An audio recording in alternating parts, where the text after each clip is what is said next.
नमस्कार, स्वागत है आपका उत्कर्ष क्लासेज की इस ऑनलाइन क्लास में।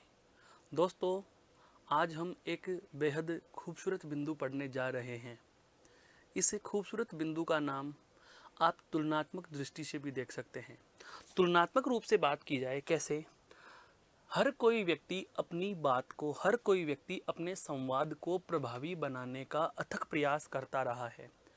प्राचीन समय से ही हम देखते चले आ रहे हैं कि ताने के रूप में, शाप श्राप या गाली के रूप में, या एक बात करने के लहजे के रूप में कुछ ऐसे मनगढ़ंत या प्राचीन समय से अर्थात परंपराओं से चले आ रहे, जो परंपराओं से चले आते हैं, ध्यान से समझना, परंपराओं से चले आ रहे जो शब्दांश होते हैं या जो वाक्यांश होते हैं, परंपराओं से चले आ रहे वाक्यांश,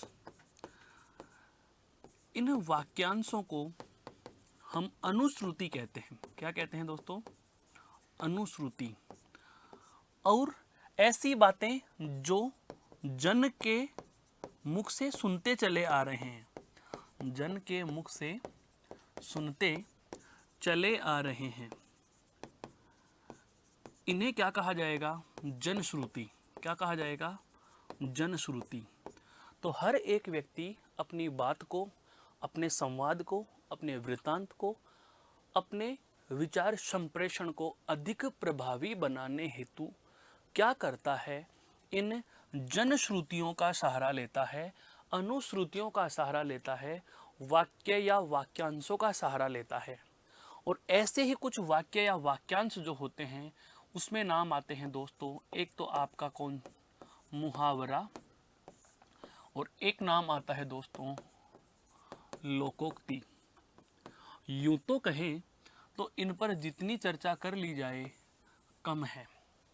जिस प्रकार से हिंदी व्याकरण में अर्थ विचार प्रकरण को पढ़ने के लिए, अर्थ विचार प्रकरण को पढ़ने के लिए हम सदैव शब्दकोश का अध्ययन किया करते हैं।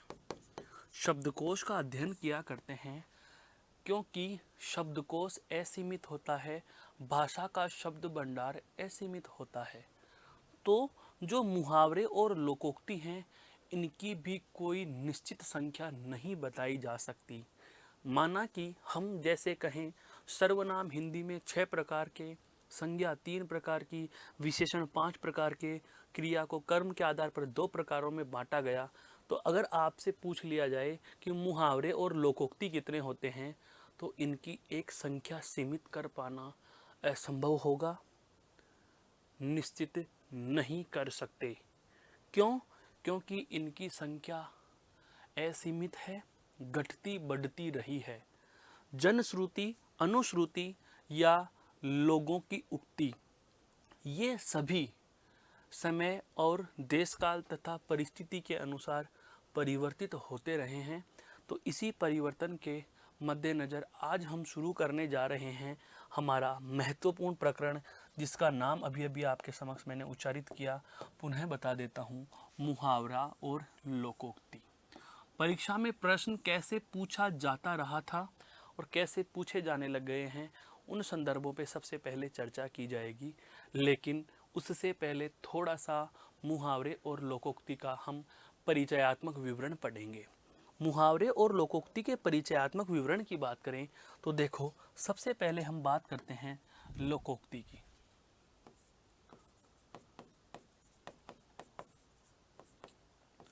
लोकोक्ति शब्द के शाब्दिक विवेचन की बात की जाए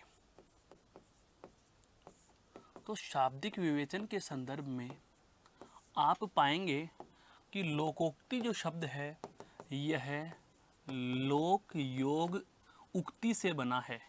किससे बना है? लोक योग उक्ति से बना है। लोक का संदर्भ यहाँ संबंध है लोगों से, लोगों से, और उक्ति का मतलब होता है दोस्तों कथन। क्या होता है? कथन। अर्थात लोगों का कथन क्या कहलाता है? लोकोक्ति कहलाता है। लोगों का कथन क्या कहलाता है? लोकोक्ति कहलाता है। यूं तो कहा जाए तो हम ये कह सकते हैं कि लोकोक्तियों के संदर्भ में, अब महत्वपूर्ण बातों की बात कर रहा हूं मैं, क्या कि ये एक प्रकार के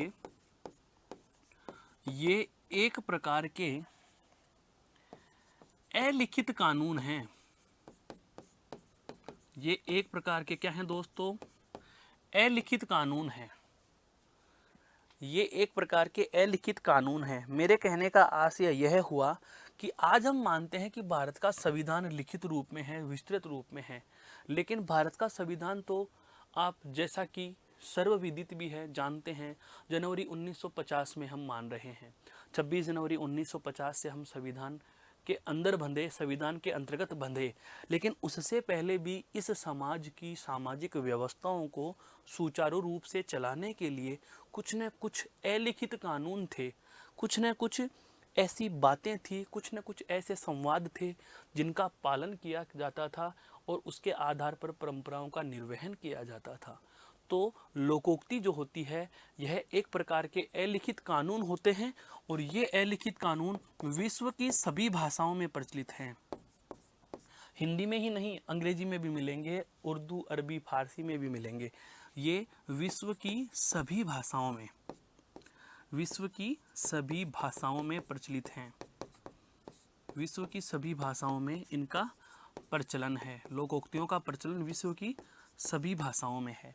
यह दूसरी महत्वपूर्ण बात आ जाती है आपके लोकोक्ति के संदर्भ में। उसके बाद हम बात करें कि ये क्या है, तो हम ये कह सकते हैं कि ये पुराने लोगों से मतलब यह है पूर्वज। पुराने लोगों का मतलब यहाँ पर किससे है दोस्तों? पूर्वजों के।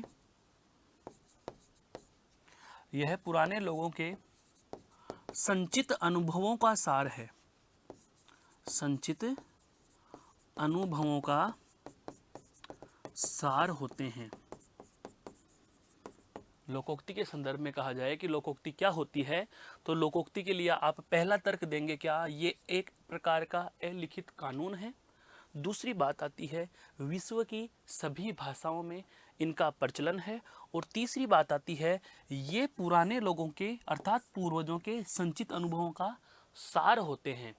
हम इनकी सत्यता और असत्यता पर या हम इनके प्रमाण पर, इनके प्रामाणिक होने का कभी परीक्षण नहीं किया जाता। इनके प्रामाणिक होने का परीक्षण नहीं किया जाता कि ये वास्तव में है या नहीं है। क्यों दोस्तों? ये संचित अनुभव हैं।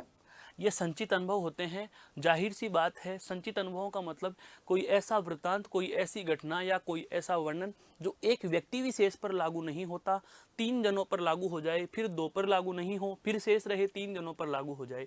इसका मतलब यह हुआ कि इनकी प्रामाणिकता का परीक्षण तो नहीं किया जा सकता, लेकिन हाँ, ये सर्वमान्य जरूर होते हैं। लेकिन ये सर्वमान्य होते हैं। दोस्तों, ये वो तथ्य आपके समक्ष मैं प्रस्तुत कर रहा हूं जो पुस्तकों में नहीं, केवल अनुभव से निकल कर आते हैं। बार बार आप किसी बिंदु को बहुत अधिक गहराई तक पढ़ लेते हैं तो उसके बाद निष्कर्ष रूप में ये प्रकरण आप प्राप्त करते हैं। और ऐसा बताने की वजह यह भी है कि जैसे चंद दिवस पहले अधीनस्थ बोर्ड की जो LDC की परीक्षा हुई थी, जिसके 4 पेपर समय समय पर आयोजित किए गए थे, उसमें एक प्रश्न यही पूछ लिया गया था। बहुत सारे मेरे विद्वान विदुषी भाई बहन क्या करते हैं, लोकोक्ति और मुहावरों के अनगिनत उदाहरण रट रट के चले जाते हैं। लेकिन दुख और विडंबना की बात तो तब है जब उनको परीक्षा में एक भी मुहावरा और लोकोक्ति नहीं पूछा, बल्कि थ्योरी में से प्रश्न पूछ लिया गया। प्रश्न कुछ इस प्रकार से था, जिसकी हम चर्चा भी करने वाले हैं। मुहावरे और लोकोक्ति में क्या अंतर होता है? सबने अकल का बैल है, अकल पर पत्थर मारना, कलेजे के टुकड़े कर देना, कलेजे का टुकड़ा होना, सब कुछ याद करके चले गए। वो पूछा ही नहीं। उसने प्रश्न क्या पूछ लिया? टॉपिक का बेस पूछ लिया, बिंदु की भूमिका पूछ ली, क्या कि लोकोक्ति और मुहावरे में क्या अंतर होता है। और जब ऐसे प्रश्नों का अर्थात थ्योरी के प्रश्नों का आपको सामना करना पड़े, तो दोस्तों आप बिल्कुल स्थिर होकर के इस प्रश्न का जवाब दे सको, इसके लिए मैंने आपके समक्ष ऐसा कुछ वृत्तांत प्रस्तुत किया है। अब आप चाहें तो इन लोकोक्तियों को दूसरे नाम में भी जान सकते हैं। क्या कि इनका दूसरा नाम कहावत होता है। इनका दूसरा नाम क्या होता है दोस्तों? कहावत। इनका दूसरा नाम क्या होता है? कहावत होता है। कहावत एक महत्वपूर्ण चीज के अंदर, एक महत्वपूर्ण बात के अंदर समझने तो अंतर और महत्वपूर्ण फैक्ट जो बता रहा हूं, जहां से एलडीसी का प्रश्न बना था, यहां पर ये मोस्ट इंपॉर्टेंट लगा करके मैं लिख देता हूं। ये अपने आप में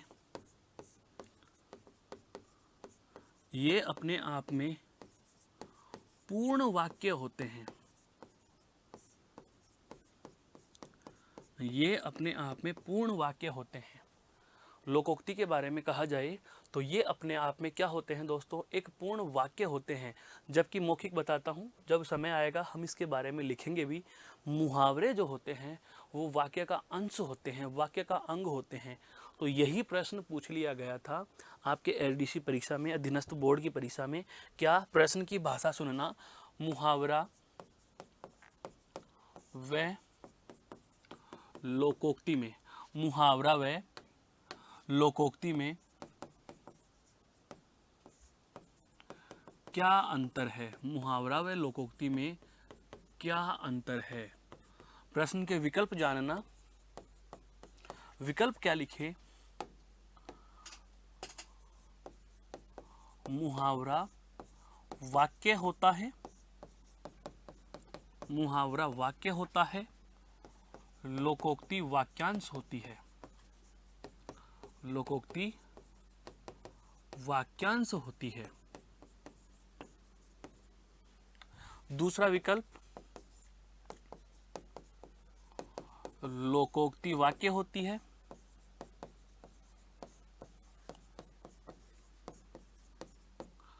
मुहावरा वाक्यांश होता है।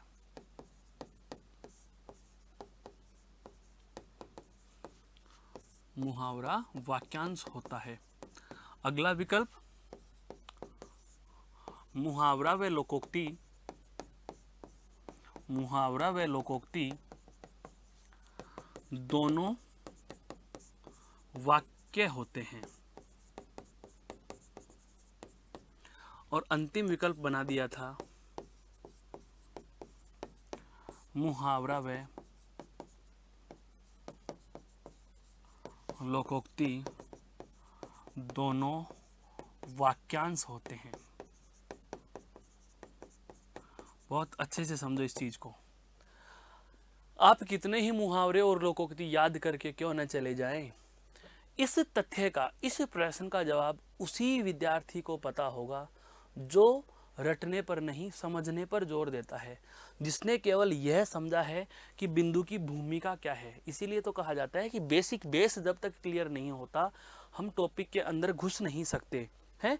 जब टॉपिक का क्लियर हमें पता नहीं रहता कि इसका वास्तविक पृष्ठभूभाग क्या है, इसकी पृष्ठभूमि क्या है, तब तक हम बिंदु के ऊपरी भाग की चर्चा करते रहते चले जाते हैं। कितने ही उदाहरण, 200 उदाहरण लोकोक्ति और मुहावरे के रट के चले जाओ, इस प्रश्न का उत्तर नहीं निकल पाता। लेकिन अभी अभी हमने ये जाना, जो मैंने आपको महत्वपूर्ण लगा के लिखा, कि ये अपने आप में पूर्ण वाक्य होते हैं। अरे भाई, लोग कोई भी कथन कहेंगे जो कि एक अलिखित कानून के रूप में माने जाते हैं, तो ये एक वाक्य के रूप में, ये एक पूर्ण वाक्य के रूप में प्रयुक्त होंगे। ये एक पूर्ण वाक्य के रूप में प्रयुक्त होंगे। ये एक पूर्ण वाक्य के रूप में प्रयुक्त होंगे। अब आपको यह पता चल गया कि लोकोक्ति अपने आप में पूर्ण वाक्य होती है तथा इनका रूप सदैव एक सा रहता है। इनका रूप सदैव एक सा रहता है, अर्थात समय और देश काल तथा परिस्थिति के अनुसार इनके रूप में कोई परिवर्तन नहीं होता। ऐसी होती है आपकी दोस्तों लोकोक्ति। ऐसी क्या होती है? लोकोक्ति। अब आते हैं हमारे प्रश्न पर। तो प्रश्न क्या कह रहा है? मुहावरे और लोकोक्ति में क्या अंतर होगा? तो अभी तक हमें आधे भाग का पता चल चुका, क्या कि लोकोक्ति जो होती है वह वाक्य होती है। अब देखो, हमारे पास लोकोक्ति वाक्य होती है, यहाँ भी एक विकल्प दिया हुआ है, लोकोक्ति वाक्य होती है, यहाँ भी विकल्प में देखो लोकोक्ति वाक्य होता है, लोकोक्ति और मुहावरा दोनों वाक्य, और एक यहाँ भी हमें मिल रहा है। तो जवाब ब और स दोनों में था, लेकिन वास्तविक जवाब क्या होगा इस बात का पता हमें तब चलेगा जब हम मुहावरे के बारे में जान लेंगे, जब हम मुहावरे के बारे में जान लेंगे। तो जैसा कि अभी आपको मैंने बताया कि ये लोकोक्तियाँ जो होती हैं ये एक प्रकार के लिखित कानून होते हैं, एक प्रकार के अलिखित कानून होते हैं, और विश्व की लगभग सभी भाषाओं में, विश्व के लगभग सभी भाषाओं में इनका प्रचलन होता है, तथा ये पुराने लोगों अर्थात पूर्वजों के संचित अनुभवों का सार होते हैं, संचित अनुभवों का सार होते हैं। आप इसको चाहो तो ये कह सकते हो कि व्यवहारिक नीति के निचोड़ होते हैं, व्यावहारिक नीति का निचोड़ होते हैं। कौन? लोकोक्तियाँ। अब बात करें हम मुहावरों के संदर्भ में, तो देखो दोस्तों मुहावरा क्या होता है।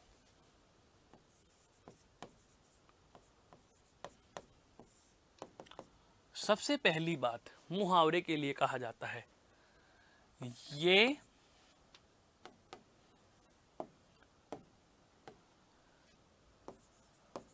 ये ऐसा वाक्यांश मात्र होता है। ये लो, पहली लाइन अगर किसी ने पढ़ी होगी तो वह उस प्रश्न का जवाब दे पाया होगा। यह ऐसा वाक्यांश होता है जिसका प्रयोग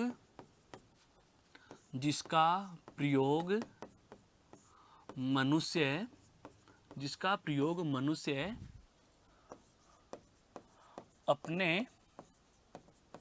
अपने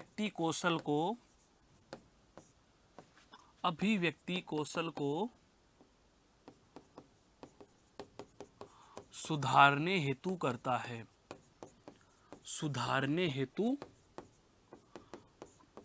है, महत्वपूर्ण बात आ रही है दोस्तों क्या, कि यह एक ऐसा वाक्यांश होता है जिसका प्रयोग मनुष्य अपने अभिव्यक्ति कौशल को सुधारने हेतु करता है। अभिव्यक्ति यहाँ किसी भी प्रकार की हो सकती है। अभिव्यक्ति की बात की जाए तो अभिव्यक्ति दो प्रकार की होंगी, मोस्टली दो प्रकार की, मुख्यतः दो प्रकार की। व्यक्ति अपने विचारों को बोलकर भी अभिव्यक्त कर रहा है और लिखकर भी अभिव्यक्त कर रहा है। यदि व्यक्ति अपने विचारों को बोलकर भी व्यक्त करता है तो उसे आप कौन सी अभिव्यक्ति कहोगे? मौखिक अभिव्यक्ति कह दोगे। और यदि वह लिखकर अभिव्यक्त करता है तो उसे आप लिखित अभिव्यक्ति कह दोगे। तो जब मनुष्य अपनी अभिव्यक्ति कौशल को सुधारने के लिए, सुधारने से मेरा आशय यहाँ है क्या? प्रभावी बनाना। साधारण बात को साधारण तरीके से कहें तो सामने वाले पर उसका इतना प्रभाव नहीं पड़ पाएगा जितना कि मुहावरे और लोकोक्तियों का प्रयोग करते हुए आप किसी बात को रखोगे। तो कोई भी व्यक्ति ऐसे वाक्यांशों का प्रयोग करे जो उसके अभिव्यक्ति कौशल को अर्थात उसकी मौखिक या लिखित अभिव्यक्ति को प्रभावी बनाने हेतु कर रहे हैं, तो उन वाक्यांशों का नाम क्या होता है? मुहावरा होता है। तो सबसे मोटा अंतर और इस प्रश्न का जवाब ध्यान दीजिए, मुहावरा वाक्य होता है? कतई नहीं होता। लोकोक्ति वाक्यांश होती है? यह भी नहीं होती। इस पहले वाले विकल्प के दोनों कथनी क्या है दोस्तों? गलत हैं। लेकिन दूसरे वाले विकल्प में देखो लोकोक्ति वाक्य होती है, बिल्कुल होती है, और मुहावरा क्या होता है? वाक्यांश। जैसा कि अभी अभी हमने देखा, मुहावरा एक ऐसा वाक्यांश होता है जो एक मनुष्य अपनी अभिव्यक्ति को सुधारने हेतु या अभिव्यक्ति को प्रभावी बनाने हेतु प्रयोग में ले रहा है। तो जाहिर सी बात है मुहावरा क्या होगा? वाक्यांश। और लोकोक्ति क्या होती है? वाक्य। अब इस तीसरे विकल्प में दोनों को वाक्य बता दिया, यह भी गलत है। क्यों? क्योंकि मुहावरा वाक्य नहीं होता बल्कि वाक्यांश होता है। अब यहाँ मुहावरे को तो वाक्यांश बता दिया, यह तो सही है, लेकिन लोकोक्ति को वाक्यांश बताना यह गलत हो जाएगा। तो हमारा विकल्प कौन सा सही था? ब विकल्प सही था। यह प्रश्न अधीनस्थ बोर्ड में पूछा भी गया और बहुत सारी गाइडों में इस प्रश्न के जवाब को लेकर हाहाकार मचा था। लेकिन साधारण से प्रश्न का जवाब एनसीईआरटी यदि कोई पढ़ता है तो उसकी पहली लाइन में मिल जाता है दोस्तों, जो कि आप स्पष्ट कर पाते हो कि मुहावरे और लोकोक्ति में अंतर क्या होगा। अब एक मुहावरे के संदर्भ में एक महत्वपूर्ण बात आपको मैं और बता देता हूँ। सबसे पहली बात तो हमें पता चल चुकी कि यह वाक्यांश होता है और इनका प्रयोग किसके लिए किया जाएगा? तो मनुष्य अपनी अभिव्यक्ति कौशल से मेरा आशय यहाँ पर मौखिक और लिखित दोनों प्रकार की अभिव्यक्तियों से है। एक अन्य रूप एक अन्य शर्त और आती है जो मुहावरे के संदर्भ में प्रचलित है, वह क्या है? इनके अंत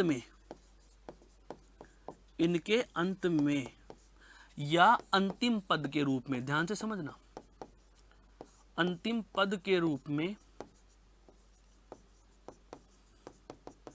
क्रिया का सामान्य रूप होता है। क्रिया का सामान्य रूप होता है। बहुत महत्वपूर्ण बात है ये दोस्तों। ये क्या है पहले इसको जानो। इनके अंतिम पद के रूप में या इनके अंत में क्रिया का सामान्य रूप मौजूद रहता है।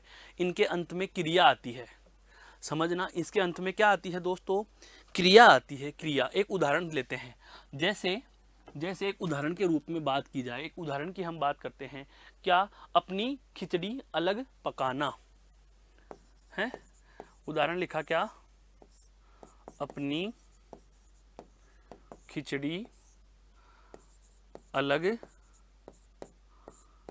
पकाना। अपनी खिचड़ी अलग पकाना।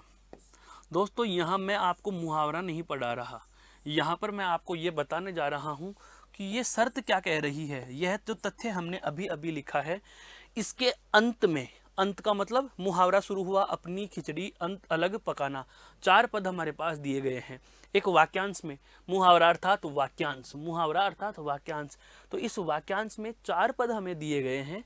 इन चारों पदों में इसके अंतिम अर्थात अंतिम पद के रूप में क्रिया का सामान्य रूप होता है। अर्थात मुहावरों के अंत में जो शब्द आता है, अंत में जो पद आता है, वह क्या होता है? क्रिया होता है। देखो दोस्तों, यहाँ पर पकाना क्रिया है और सामान्य रूप का मतलब क्या होता है? क्रिया का सामान्य रूप। तो क्रिया का सामान्य रूप जानने से पहले आप जानो क्रिया का मूल रूप। क्रिया का मूल रूप बराबर धातु होती है। क्रिया का मूल रूप क्या होता है दोस्तों? धातु। जैसे हम पढ़ते हैं संस्कृत में पढ़, चल, लिख, चल धातु है। अब हिंदी की क्रिया कैसे बनेगी? धातु में ना प्रत्यय जोड़ने से, धातु में ना प्रत्यय जोड़ने से बनने वाला शब्द हिंदी में क्या कहलाता है? क्रिया। जैसे कि चल में आप ना प्रत्यय जोड़ोगे तो शब्द क्या बना? चलना। अर्थात मुहावरों के अंत में जो क्रियापद होता है उसमें धातु के मूल रूप में ना प्रत्यय जुड़ा हुआ अर्थात सामान्य क्रिया के रूप में होती है। यहाँ पर देखो दोस्तों, क्रिया के मूल रूप में अर्थात धातु में ना प्रत्यय जुड़ा हुआ रूप हमें मिल रहा है और इस स्थिति को कहा जाता है सामान्य क्रिया। इस स्थिति को कहा जाता है क्या? सामान्य क्रिया। दोस्तों उदाहरण कभी महत्व नहीं रखते। उदाहरण में 10 बता दूंगा, 20 बता दूंगा, फिर भी आपको पढ़ने ही पड़ेंगे। अर्थ विचार के जितने भी बिंदु हों, चाहे वह विलोम शब्द हैं, चाहे पर्यायवाची हैं, चाहे एकार्थी हों, चाहे अनेकार्थी हों, चाहे युग्म शब्द हों, चाहे वाक्यांश के लिए एक शब्द हो, मुहावरे, लोकोक्ति या एकार्थी प्रतीत होने वाले भिन्नार्थी शब्द या युग्म शब्द, सभी के सभी बिंदुओं को विद्यार्थी स्वयं रटना है, स्वयं को पढ़ना है। अध्यापक केवल इस बिंदु के संदर्भ में आपको इतना बता सकता है कि इस बिंदु का वास्तविक मर्म क्या है। हम उस बात की ही चर्चा यहाँ प्रस्तुत कर रहे हैं कि जब आपको मुहावरे और लोकोक्ति का अंतर स्पष्ट हो जाएगा तो आप आसानी से समझ पाओगे कि कौन सा तो मुहावरा है और कौन सी लोकोक्ति है। तो मुहावरे के संदर्भ में आपको मोस्टली 3 ही बातें ध्यान रखनी है। सबसे पहली बात हमें क्या पता चली, जो महत्वपूर्ण भी सबसे ज़्यादा है, कि मुहावरा वाक्यांश होता है। मुहावरा क्या होता है दोस्तों? वाक्यांश होता है। दूसरी बात, इनका प्रयोग क्यों किया गया? मनुष्य के अभिव्यक्ति कौशल को सुधारने के लिए किया गया, दूसरी महत्वपूर्ण बात। और तीसरी तथा अंतिम सबसे महत्वपूर्ण बात हमें पता चली कि मुहावरों के अंत में क्रिया का सामान्य रूप होता है। मुहावरों के अंत में सामान्य क्रिया आती है, अर्थात जहाँ भी मुहावरा लिखा होगा उसका अंतिम शब्द, उस वाक्यांश का अंतिम पद जो होगा वह क्या होगा दोस्तों? क्रिया होगी। और इससे पहले हम लोकोक्ति के संदर्भ में बात करें तो लोकोक्ति में हमें महत्वपूर्ण 4-5 बातें देखो जानने को मिली। सबसे पहली बात क्या, कि एक प्रकार के अलिखित कानून हैं जो कि पूर्वजों के अनुभव का सार हैं। मुहावरे और लोकोक्ति ये दोनों के लिए आता है, मुहावरे और लोकोक्ति दोनों ही विश्व की सभी भाषाओं में प्रचलित होते हैं, लेकिन इनके प्रामाणिक होने के लिए कभी परीक्षण नहीं किया जा सकता। हाँ, ये सर्वमान्य और सर्वविदित होते हैं, सब कोई इनकी बात को मानता है, स्वीकार भी करते हैं। और लोकोक्ति का ही दूसरा नाम कहावत होता है। और तथा महत्वपूर्ण और परीक्षा में जो प्रश्न की दृष्टि से हमने पता चला क्या कि ये अपने आप में क्या होते हैं, वाक्य के रूप में परिवर्तित होते हैं और कभी समय के अनुसार इनमें वाक्य के रूप में प्रयुक्त और समय के अनुसार इनमें परिवर्तन नहीं होता, तथा अपने आप में लोकोक्तियां पूर्ण वाक्य होती हैं। अपने आप में क्या होती हैं? पूर्ण वाक्य होती हैं। यह थी अब तक की क्या लोकोक्ति और मुहावरे के संबंध में परिचयात्मक जानकारी। अब हम लोकोक्ति और मुहावरों के कुछ उदाहरणों पर चर्चा करेंगे दोस्तों। उदाहरणों का चर्चा का मतलब यहाँ यही है कि आपको पता होना चाहिए सीधे से पढ़ने में कि मुहावरे और लोकोक्ति को कैसे पहचानेंगे। तो सबसे पहले हम चर्चा करेंगे कुछ मुहावरों के उदाहरणों पर। जैसे देखो, सबसे पहला उदाहरण क्या लिखा हुआ है? अपना उल्लू सीधा करना। दोस्तों, यहाँ अपना उल्लू सीधा करना पढ़ाना उद्देश्य नहीं है। यहाँ पर उस बात को स्पष्ट करना मेरा उद्देश्य है जो अभी अभी आपने जान ली। क्या जानी? कि मुहावरा एक ऐसा वाक्यांश है जिसके अंत में क्रिया का सामान्य रूप है। जिसके अंत में क्या होना चाहिए? क्रिया का सामान्य रूप। देखो, करना, यह क्रिया का सामान्य रूप दिया हुआ है या नहीं है? इसको आप कह सकते हो क्रिया का सामान्य रूप। यह क्रिया का सामान्य रूप दिया हुआ है। क्लियर? दूसरी महत्वपूर्ण बात, अपना उल्लू सीधा करना। अब आप एक तो किसी व्यक्ति को यह कहो कि तूने अपना स्वार्थ सिद्ध किया है। क्या किया? स्वार्थ सिद्ध। इसका अर्थ भी यही होगा, स्वार्थ सिद्ध करना। तो आप उसको स्वार्थ सिद्ध करना कहेंगे तो यह बात उसे कम प्रभावी लगेगी तुलना में इसके कि अपना उल्लू सीधा करना। अर्थात अप्रत्यक्ष के माध्यम से प्रत्यक्ष का आप बोध करा रहे हो। इनडायरेक्टली वही कुछ कह दिया जो कहना चाह रहे थे, बस नाम नहीं लिया। स्वार्थ सिद्ध करना यह कहते तो उसको डायरेक्टली आप स्वार्थी कह देते, हो सकता है श्रोता को बुरा भी लग जाए। लेकिन अपना उल्लू सीधा करना अर्थात अप्रत्यक्ष आपने ये कह दिया कि आपने अपना स्वार्थ सिद्ध किया हो, है।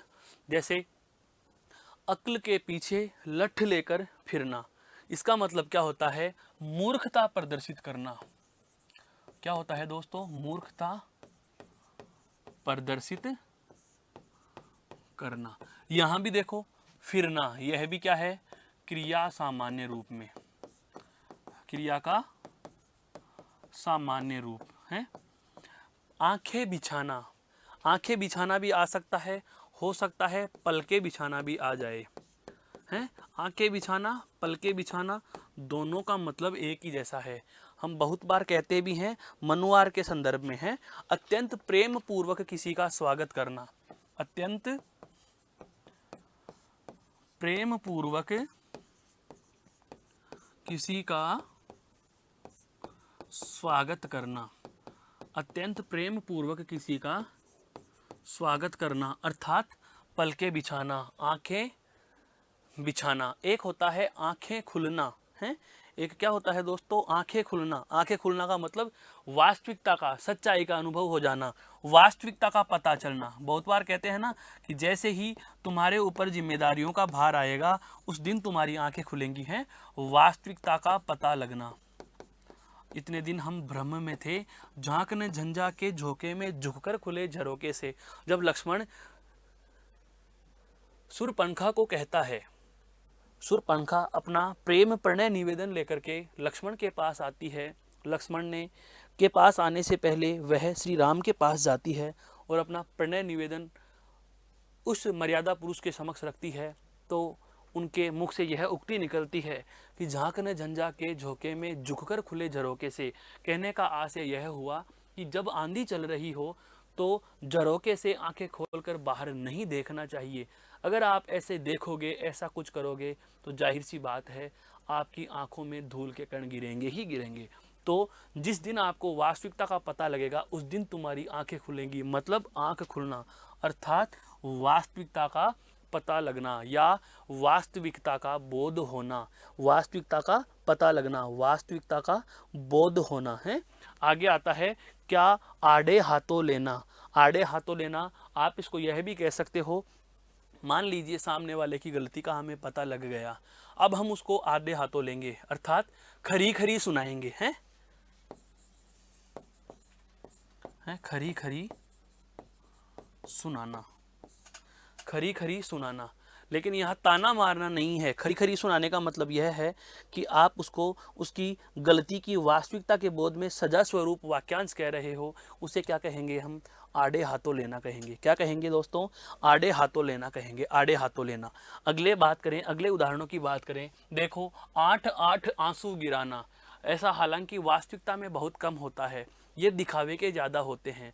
बहुत बार हम देखते हैं दो दोस्तों में, दो सखों में, दो सखियों में किसी भी बात को लेकर मतभेद उत्पन्न हो जाता है।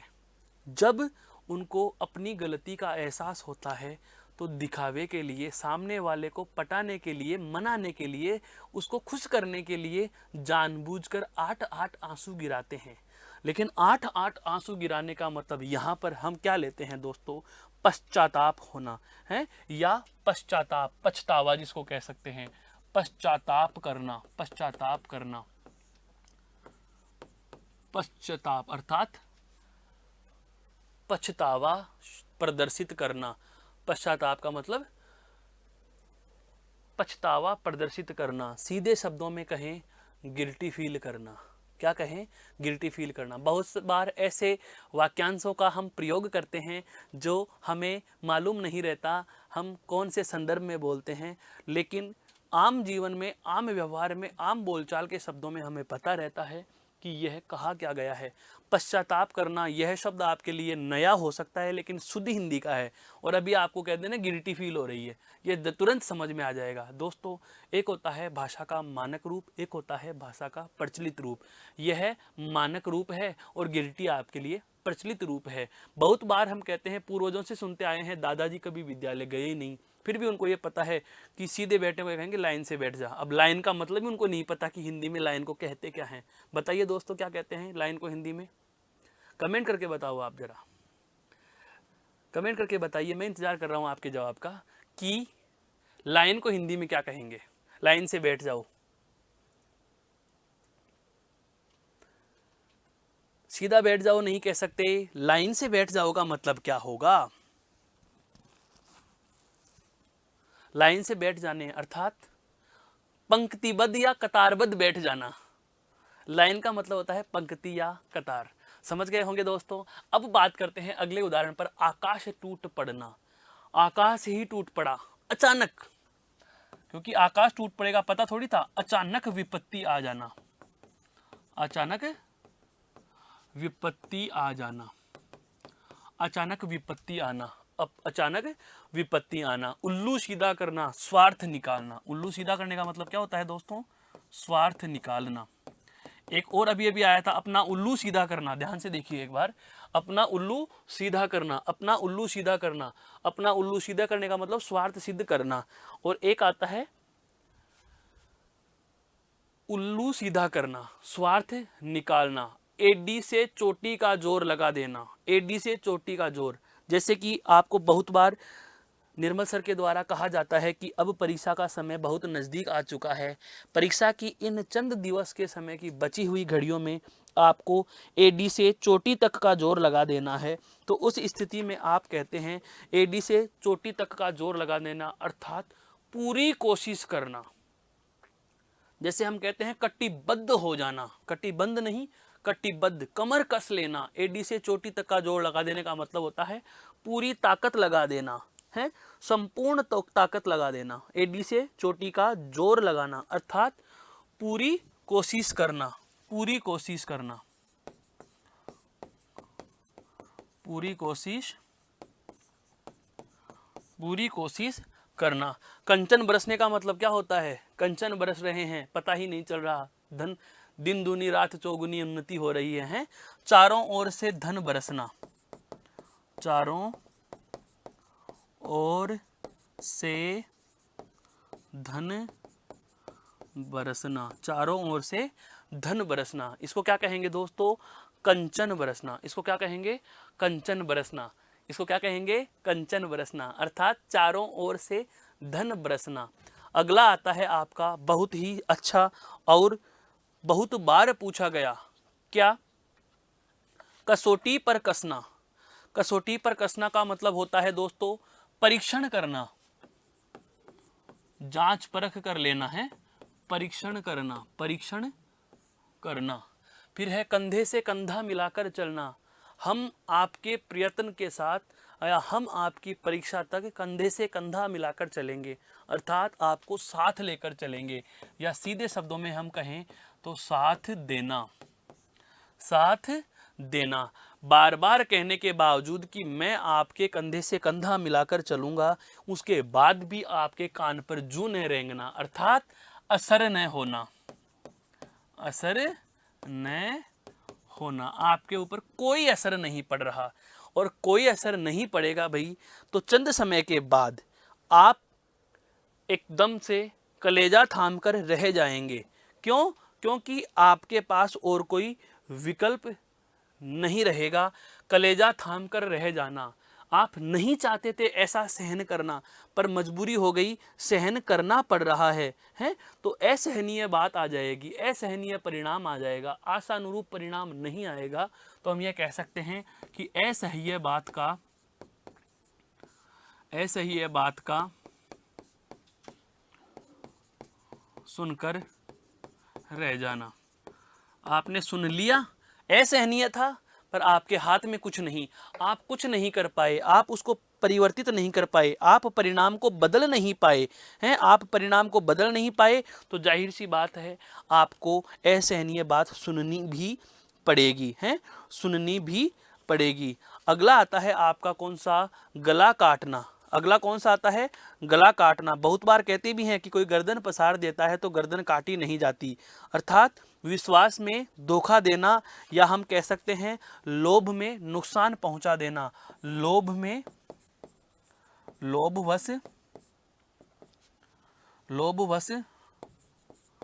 नुकसान पहुंचाना। लोभवश हमने लालच किया और उसने गला पसार रखा था, गला काट देना। लोभवश नुकसान पहुंचाना। लोभवश नुकसान पहुंचाने का मतलब क्या हो गया दोस्तों? विश्वास देकर के कहते हैं गला काट देना। घाट घाट का पानी पीना, यह तो आपको आता भी होगा कि हमने घाट घाट का पानी पी रखा है, अर्थात जगह जगह से हम परिचित हैं, हमें स्थान स्थान का अनुभव ले रखा है, स्थान स्थान से हम अनुभव ले रखे हैं, स्थान स्थान का हमें अनुभव है। घाट घाट का पानी पीना, स्थान स्थान का अनुभव प्राप्त करना, जगह जगह का, जैसे जयपुर का भी, जोधपुर का भी, दिल्ली का भी है, स्थान स्थान का अनुभव प्राप्त करना, स्थान स्थान का अनुभव प्राप्त करना। अगला है आपका चुल्लू भर पानी में डूब मरना। चुल्लू भर पानी में डूब मरना, बहुत ज़्यादा शर्मिंदगी महसूस करना, या आप कह सकते हो बहुत ज़्यादा शर्मिंदा होना है, बहुत शर्मिंदा होना, बहुत शर्मिंदा, बहुत शर्मिंदा होना, बहुत शर्मिंदा होना। छोटे मुँह है बड़ी बात करना। छोटे मुँह है बड़ी बात, छोटे मुँह है बड़ी बात का मतलब बूते से बाहर की है, बूते से बाहर की, अपनी औकात या अपनी हैसियत से बाहर की बातें करना, अपनी हैसियत से बाहर की बात करना, अपनी हैसियत से बाहर की बात करना, अर्थात औकात से बाहर झांक देना। इसमें कई बार आ जाता है अपनी सीमा लांघ जाना, अपनी मर्यादा को लांघ जाना है। जबानी जमा खर्च करना, जबानी जमा अर्थात जितना सब कुछ था उगल देना, जिसको कहते हैं गप्पे मारना,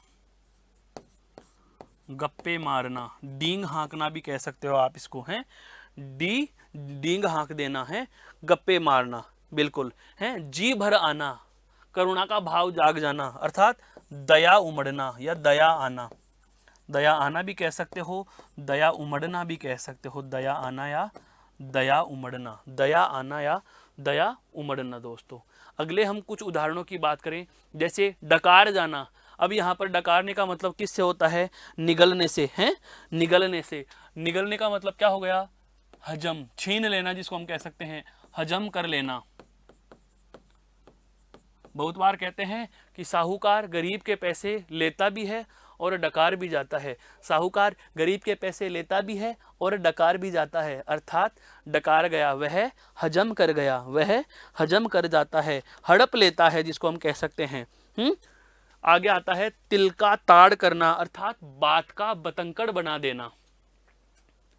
तिल का ताड़ कर देना, तिल का ताड़ का मतलब क्या होता है दोस्तों? बात को अत्यधिक बढ़ा देना है, छोटी सी बात को बहुत बढ़ा देना, छोटी सी बात को अत्यधिक बढ़ा देना है, छोटी सी बात को अत्यधिक बढ़ा देना। आप इसमें यह भी कह सकते हो कि बात का बतंकड़ बना देना। लाडले बच्चे जब होते हैं उन्हें हल्की सी भी चोट लग जाती है तो वे मम्मी के पास जाकर इतनी जोर जोर से रोने लग जाते हैं कि मम्मी भी बात का बतंकड़ बना देती है, देवरानी और जेठानी से लड़ने लग जाती है और उसका परिणाम फिर सदैव अनुचित ही निकल कर आता है। बिल्कुल। आगे आता है दोस्तों दांत खट्टे करना है, दांत खट्टे करना, दांत खट्टे करना अर्थात परेशान कर देना, परेशान कर देना, परेशान कर देना। मोहन के तो दिन फिरे, अब उसकी दशा सही आ चुकी है, दिन फिरना, दिन फिर जाना अर्थात अच्छा समय आ गया उसका है, अच्छा समय आना, अच्छा समय आना।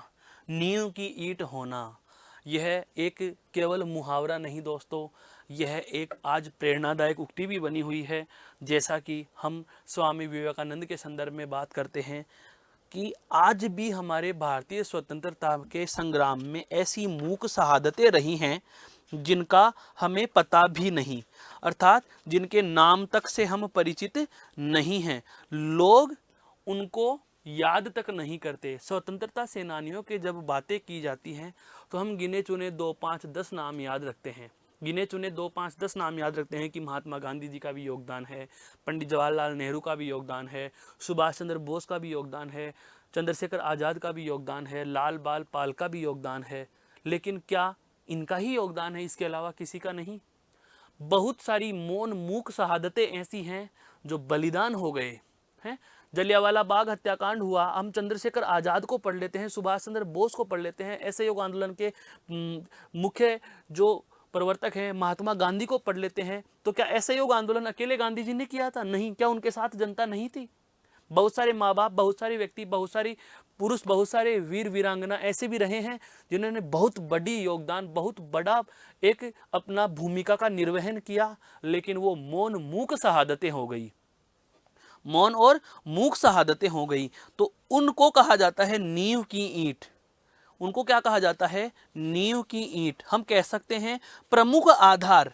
क्या कह सकते हैं दोस्तों? प्रमुख आधार कह सकते हैं उनको, प्रमुख आधार। तो जो प्रमुख आधार थे हमें दिखाई देने वाले, जो दिखाई देने वाले होते हैं वो तो दोस्तों होते हैं छत के कंगूरे। छत के क्या हैं? कंगूरे।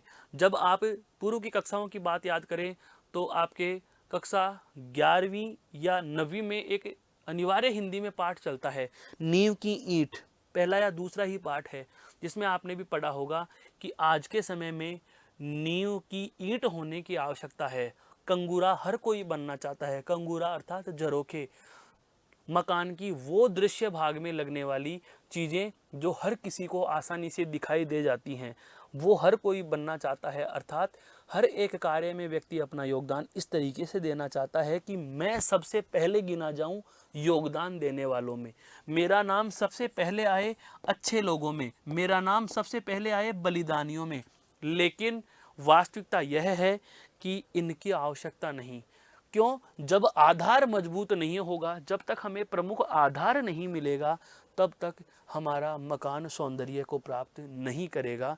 इसलिए आज आवश्यकता है तो वह है नींव की ईंट होने की दोस्तों। तो ये कुछ जो थे आपके समक्ष हम उदाहरणों की चर्चा कर रहे थे, ये थे सारे के सारे क्या? मुहावरे।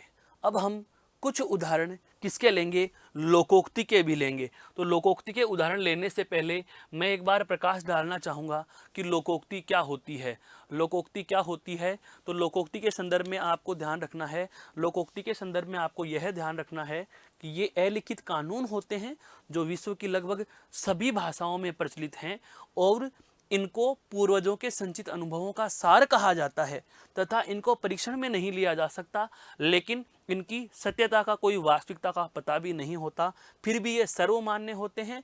इनका रूप सदैव एक जैसा रहता है और ये पूर्ण वाक्य होते हैं। ये क्या होते हैं दोस्तों, पूर्ण वाक्य होते हैं। ऐसी होती हैं कुछ हमारी क्या, लोकोक्तियाँ। क्या होती हैं, लोकोक्तियाँ। अब हम इसकी बात करते हैं, चंद उदाहरणों के संदर्भ से इसको और समझने का प्रयास करते हैं कि उदाहरणों में क्या कहा गया है। देखो, लोकोक्ति और मुहावरे में सबसे बड़ा अंतर को क्या था। अब तक हम जब मुहावरे पढ़ रहे थे तो मुहावरों का अंतिम पद, यहाँ लिख रहा हूं मैं, मुहावरों का अंतिम पद, मुहावरों का अंतिम पद, मुहावरों का अंतिम पद सामान्य क्रिया होता है। मुहावरों का अंतिम पद क्या होता है दोस्तों, सामान्य क्रिया। लेकिन लोकोक्ति में ऐसा आवश्यक नहीं। लोकोक्ति में अंतिम पद क्रिया आए कोई जरूरी नहीं है, हैं? कोई जरूरी नहीं कि अंतिम पद इसमें क्रिया आए ही, क्रिया का सामान्य रूप हो ही। ये तो अपने आप में एक पूर्ण वाक्य होते हैं, पूर्ण वाक्य होते हैं, अपने आप में एक पूरा का पूरा वाक्य होते हैं और पूरा का पूरा वाक्य होते हैं, इसीलिए इनको समय के साथ परिवर्तित होने वाली इकाई में नहीं बल्कि हर समय एक जैसे रहने वाली इकाई के संदर्भ में गिना जाता है। तो हम बात करते हैं कुछ उदाहरणों की। जैसे सबसे पहला उदाहरण हमारे समक्ष रखा गया है, क्या, अपना रख पराया चख, अर्थात अपना माल रख और पराये को चख। अर्थ के रूप में हम लिखें तो क्या कहेंगे कि अपना माल बचाकर, हैं, अपना माल बचाकर दूसरों का हड़प जाना, दूसरों का हड़प जाना, अपना माल बचाकर दूसरों का हड़प जाना। बहुत सारे कुछ बच्चों में, छोटे बच्चों में एक आदत भी होती है। एक माँ ने छोटे दो बच्चों को कुछ खाने के लिए फल या प्रसाद दिया। चंद समय बाद में देखा कि एक बच्चा जो शरीर में कुछ बलिष्ठ था, ताकतवर था, उसने अपने छोटी बहन या छोटे भाई की प्लेट में रखे सारे प्रसाद को खा भी गया और फिर आनंद से अपने प्रसाद को वह खा रहा होता है। यहाँ पर यह लोकोक्ति सही बैठती है, क्या, कि अपना रख पराया चख, अपना रख अर्थात अपना माल बचाकर दूसरों का हड़प जाना। अकेला चना भाड़ नहीं फोड़ सकता, अकेला चना भाड़ नहीं फोड़ सकता। एक व्यक्ति, अकेला व्यक्ति शक्तिहीन होता है। आप अकेले व्यक्ति को, अकेला चना भाड़ फोड़ने के, लेकिन हाँ ऐसे तो कहें भड़भूजा, जानते हो, चने को पकाने वाला, भाड़ के अंदर चने डाल करके उसके चने को जब पकाया जाता है तो ये पकाने का काम करने वाला होता है, उसको भड़भूंजा कहते हैं, भाड़ के द्वारा भूनने वाला भड़भूंजा। इस लाइन को मैं पूरा कर देता हूं कि अकेला चना भाड़ नहीं फोड़ सकता लेकिन भड़भूंजे की आंख फोड़ सकता है। अकेला चना भाड़ नहीं फोड़ सकता लेकिन भड़भूंजे की आंख फोड़ सकता है। हमें आगे की लाइन से मतलब नहीं है दोस्तों, हमें यहाँ पहले वाली लाइन से मतलब है कि अकेला चना भाड़ नहीं फोड़ सकता, अर्थात अकेला व्यक्ति शक्तिहीन होता है। अकेला व्यक्ति शक्तिहीन होता है, अकेला व्यक्ति शक्तिहीन होता है। अकेला व्यक्ति कैसा होता है भाई, शक्तिहीन होता है, अकेला व्यक्ति शक्तिहीन होता है। आगे है, अंत भला तो सब भला। कई बार तो हम बोलते हैं first impression is the last impression, और हिंदी में क्या कहा गया है कि कार्य का अंतिम चरण ही महत्वपूर्ण होना चाहिए। शुरुआत कैसी भी कर दी हो, अंत शानदार होना चाहिए, है। कार्य का अंतिम चरण महत्वपूर्ण होता है, कार्य का अंतिम चरण महत्वपूर्ण होता है, कार्य का अंतिम चरण महत्वपूर्ण होता है। कार्य का अंतिम चरण क्या होता है दोस्तों? महत्वपूर्ण होता है। उल्टे बांस बरेली को है, उल्टे बांस बरेली को, उल्टे बांस एक चोर है विपरीत कार्य या आचरण करना, उल्टा चोर कोतवाल को डांटे। उल्टा चोर कोतवाल को डांटे हैं। विपरीत आचरण,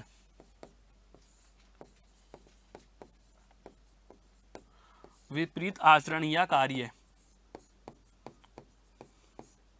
विपरीत आचरण या कार्य करना, विपरीत आचरण या कार्य करना है।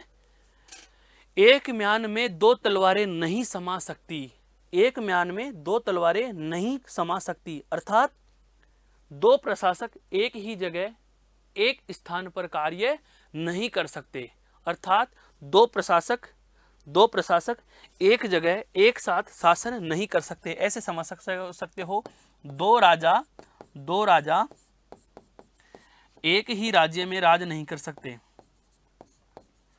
एक ही राज्य में राज नहीं कर सकते।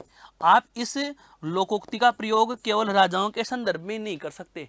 आप यह भी कह सकते हो, मान लीजिए आपको कह दिया गया कि एक कुर्सी पर दो विद्यार्थियों को बैठना है, एक शर्ट को एक समय में दो व्यक्तियों को पहनना है, एक पेन से एक समय में दो स्टूडेंट्स को लिखना है,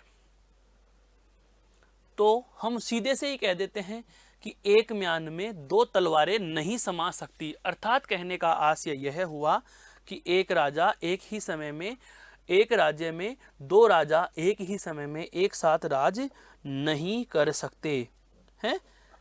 एक राज्य में दो राजा एक साथ राज्य नहीं कर सकते। आगे देखो हैं, आगे क्या आया? कौवा चला हंस की चाल। यह तो कुछ दिखावटी से ही बात हो गई दोस्तों, हैं? कौवा चला हंस की चाल, दूसरों के जैसा है, दूसरों का जैसा, अनधिकार अनुकरण है, दूसरों के जैसा व्यवहार, दूसरों के जैसा जानबूझकर व्यवहार करने,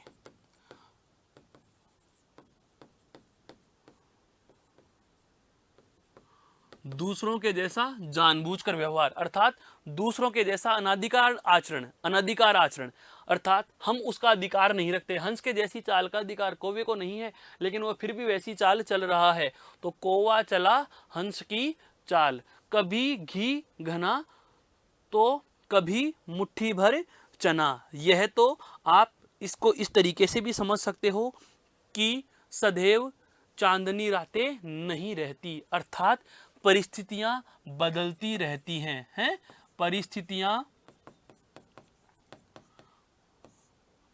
सदैव एक जैसी नहीं रहती, सदैव एक जैसी नहीं रहती, परिस्थितियां सदैव एक जैसी नहीं रहती, परिस्थितियां सदैव बदलती रहती हैं, परिस्थितियां सदैव परिवर्तनशील है। कभी दिन तो कभी रात, कभी दुख कभी सुख, कभी चांदनी रातें हैं, कभी अमावस की काली रातें हैं। गुड़ खाए और गुलगुलों से परहेज। बहुत अच्छा है, यह तो नई नवेली दुल्हन के लिए भी आ जाता है कि मैं अमुक चीज खाती हूँ, अमुक चीज नहीं खाती हूँ। गुड़ तो खाती है और गुलगुलों से परहेज कर रही है। अब उसको यह नहीं पता कि गुलगुले भी तो गुड़ से ही बन रहे हैं। इसको कह सकते हैं आप झूठा ढोंग है। क्या कह सकते हैं दोस्तों? झूठा ढोंग रचना, झूठा ढोंग रचना या झूठा ढोंग करना, झूठा ढोंग करना या झूठा ढोंग रचना। घर की मुर्गी दाल बराबर है, वही वाली बात, घर के जोगी जोगने बाहर गांव के सिद्ध, घर की मुर्गी दाल बराबर, अर्थात है अत्यधिक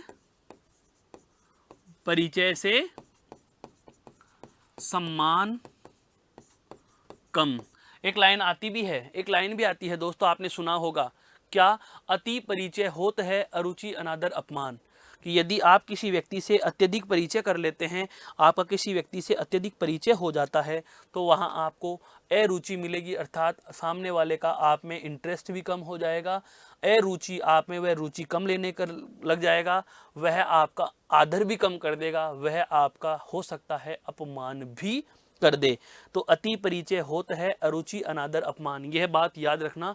अति परिचय होत है अरुचि अनादर अपमान, अति परिचय होत है अरुचि अनादर अपमान। इसमें अंतिम है क्या, कौन सा, घर बैठे गंगा आना है, घर बैठे गंगा आना, बिना हाथ पांव हिलाए सफलता मिल जाना, बिना प्रयत्न के सफलता मिल जाना, बिना, जिसको आप कहते हैं ना बिल्ली के भाग से छींका टूट जाना, वो वाली बात है। बिना प्रयत्न के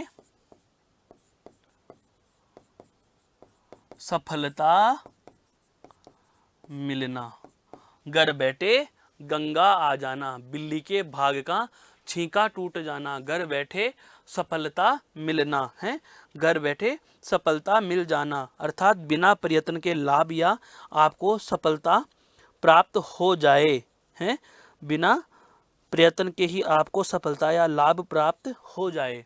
दोस्तों अगला है आपके क्या, अगला देखो,